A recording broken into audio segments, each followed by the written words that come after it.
روم کے سردار نے حبیب بن عمیر رحمۃ اللہ علیہ کو گرفتار کیا، عمیر بن حبیب، اور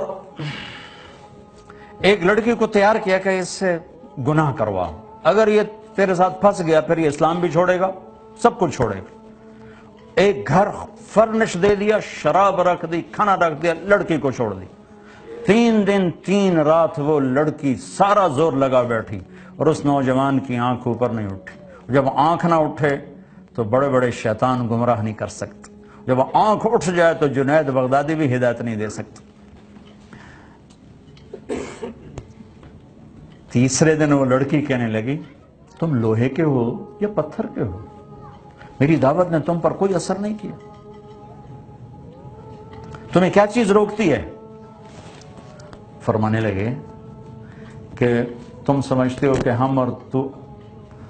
میں اور تو اکیلے ہیں، نہیں، تیسرا اللہ ساتھ ہے، مجھے اس سے حیا ہے، مجھے میرے رب سے حیا ہے۔ تو ایک دم وہ لڑکی چیخ اٹھی کہ تیرے جیسے کو میں قتل نہیں ہونے دے سکتی، چونکہ پروگرام یہ تھا کہ اگر یہ اس رخ پہ نہیں آتا تو گردن اڑائی جائے، تیرے جیسے کو میں قتل نہیں ہونے دوں گی۔